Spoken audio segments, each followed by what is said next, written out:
ไม้หอมปรับอากาศอีกหนึ่งผลิตภัณฑ์ที่จะช่วยกระจายกลิ่นหอมสไตล์อโรมาธรรมชาติที่คุณก็สามารถทำเองได้ง่ายๆที่บ้านค่ะโดยมีส่วนผสมทั้งหมด3ชนิดได้แก่เอทิลแอลกอฮอล์ 95% PG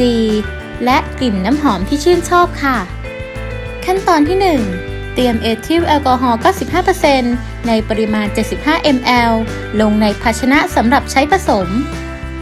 ขั้นตอนที่ 2 เติม PG ลงในภาชนะผสมประมาณ 10 ml ค่ะ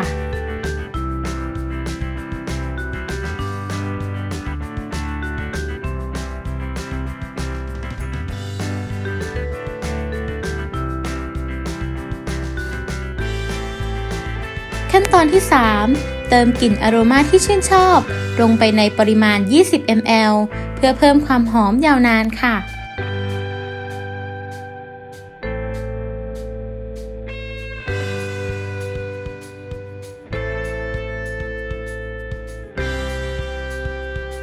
โดยหมักทิ้งไว้ประมาณ 7 วันจึงจะสามารถนำมาใช้งานและแบ่งใส่ภาชนะบรรจุได้ค่ะ